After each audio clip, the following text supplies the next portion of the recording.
على الرغم من ان الفترة دي في زيادة مش منطقية في اسعار الموبايلات بسبب اللي بيحصل، الا اني احب اطمنك واقولك ان في موبايلات سعرها نزل. ايوه، زي ما انت بتسمع كده. اتمنى وانت بتتفرج على الفيديو لو قدامك اي مكان بيبيع باسعار كويسة، محل، موقع، اي مكان بيبيع باسعار كويسه انت واثق فيه، انزل تحت في الكومنت اكتب لي اسمه. لان انا مش بعمل الفيديوهات دي ليا، الفيديوهات اللي بيكون فيها عروض دي بكون تعبان فيها وبدور لك على عروض وبجيبها لك خدمه ليك انت وكل اخواتي اللي بيتابعوني. ففي اخواتك بيتفرجوا بيبقوا عايزين يشتروا، فلو قدامك اي مكان اتمنى انك تكتب لي اسمه تحت في الكومنت عشان تساعد اخواتك اللي بيتفرجوا على الفيديو ده. فقبل ما اقول لك اي حاجه ما تنساش اللايك بتاعك، تنزل تصلي على النبي، اعمل شير عشان غيرك يستفاد. اما دلوقتي خلينا نخش في تفاصيل الفيديو.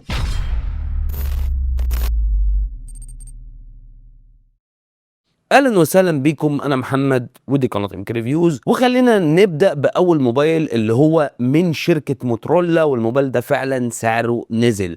هو الموتورولا ايدج 50 فيوجن. الموبايل ده للنسخه ال 12512 قبل اللي بيحصل كان بيتباع في حدود ال 15500 جنيه. النهارده الموبايل ده سعره 15000 جنيه بالظبط. ولو هتسالني هقول لك ان الموبايل ده اداؤه كويس جدا مع السناب دراجون 7 اس جين 2. بيدي لك 12 جيجا بايت رام، 512 جيجا نص تيرا حرفيا، مع شاشه اموليد 144 هرتز. هي عيبها الوحيد انها كيرف، وان المعالج بتاعه للاسف مش موجه لتجربه الالعاب. ال 7 اس جين 2 هو مش اقوى معالج على فئته السعريه، ولكن في مقابل ان في موبايلات كتير حواليه سعرها زاد، الموبايل ده يعتبر كويس على فكره، وشيء ايجابي ان سعره بينزل.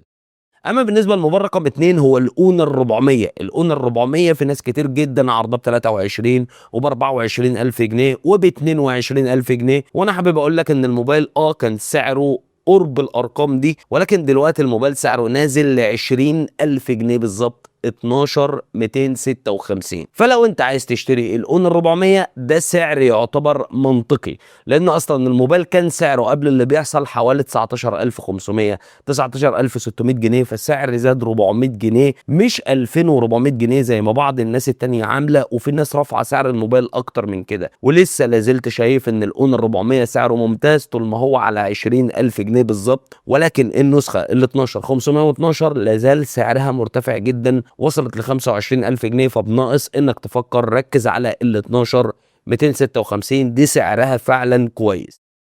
الموبايل رقم 3 هو السامسونج اي 17 ال 5 جي. ايوه، الموبايل ده النسخه 8256 كانت فوق ال 11000 جنيه تسعير رسمي من سامسونج. وقت زياده الاسعار الموبايل سعره 10800 جنيه، 8256. وانا شايفه صفقه افضل من الاي 17 ال 4 جي، لان الاي 17 ال 4 جي دلوقتي سعره في حدود من 9800 ل 10000. لو انا هزود 800 واخد الاي 17 ال 5 جي واخد خدمات ال 5 جي مع كاميرا خلفيه اساسيه افضل، وكمان كاميرا اماميه نتائجها افضل، وهاخد اداء يومي اسلس واحسن، فانا بالنسبه لي ما عنديش اي مشكله اروح للاي 17 افضل من الاي 17 ال 4 جي. فالموبايل ده برضو سعره نازل. الموبايل ده اصلا كان اغلى من كده قبل زياده الاسعار، فده برضو شيء ايجابي.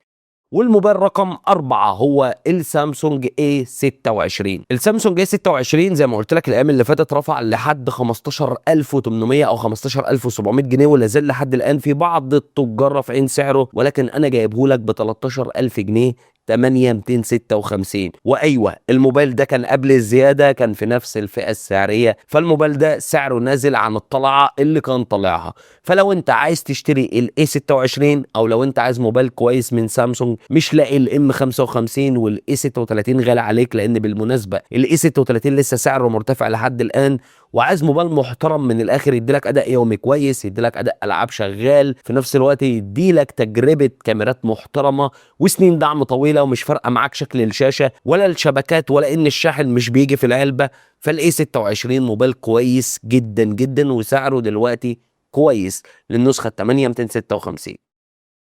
وبالنسبه للموبايل اللي بعد كده هو اكتر موبايل بتسأل عليه كل شويه في بدايه الفئه المتوسطه، هو الانفينكس نوت 50 اس. الموبايل ده بما يرضي الله كان سعره 12600 و12700 و12800، وفي بعض التجار كمان بيبيعوه فوق ال 13000 جنيه. انا جايبه لك 8256 ب 12000 جنيه بالظبط. ايوه الموبايل سعره نزل عما كان عليه، عن ما الارتفاع وصل له.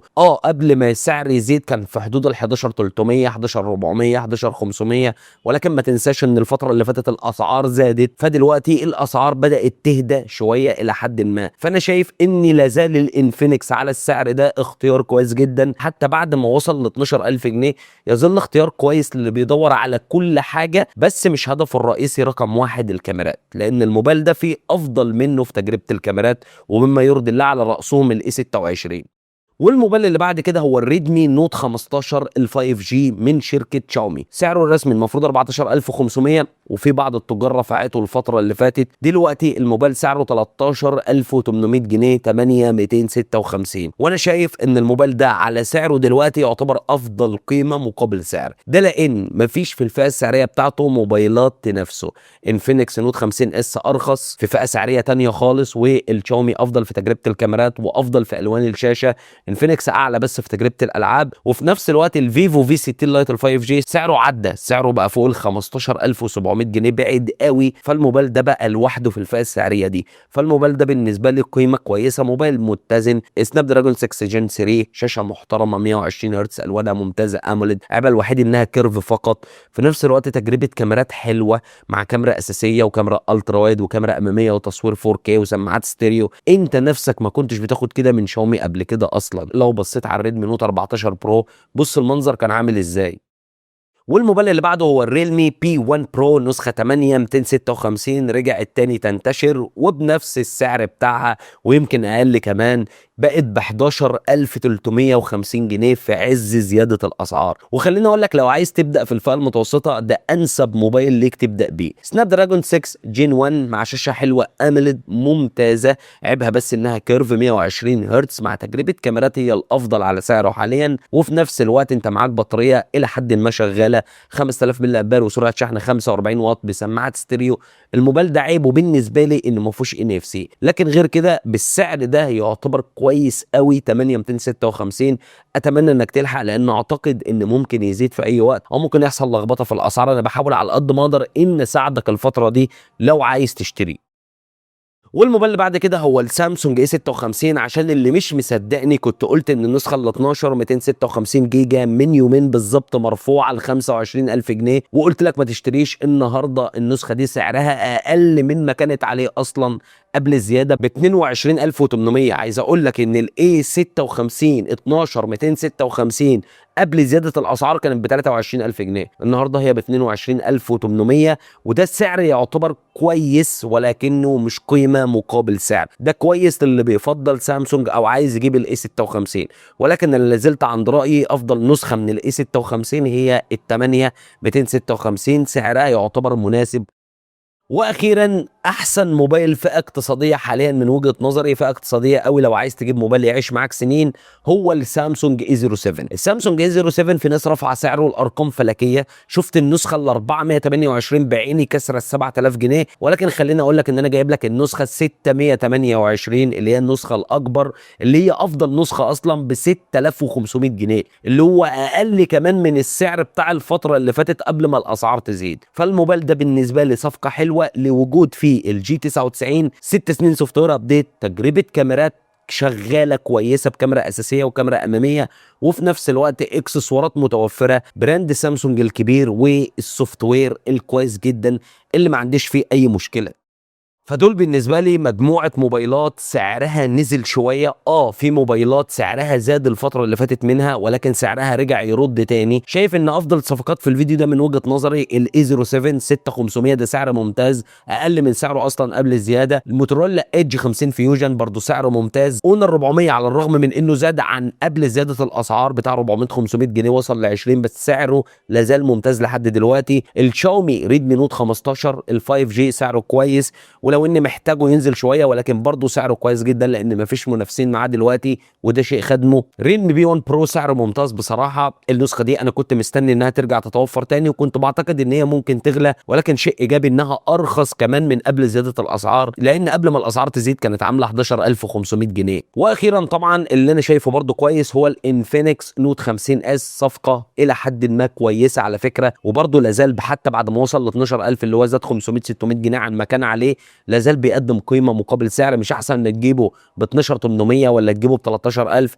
ولا فوق 13000 كمان؟ وبس كده، وبكده نكون وصلنا لنهايه الفيديو. ما تنساش لايكك، سبسكرايبك، وتفعل الجرس عشان يوصلك مني دايما كل جديد، وتابعني اكيد باستمرار، لان الفترات اللي جايه برضه هحاول على قد ما اقدر ان استمر معاك في العروض، واستمر معاك برضه في نصيحتك ان موبايلات معينه ما تشتريهاش سعرها مبالغ فيه، يعني متابع معاك الاسعار الفتره اللي جايه. فما تنساش تابعني، وكالعاده انتظر ده فيديو جديد، وسلام.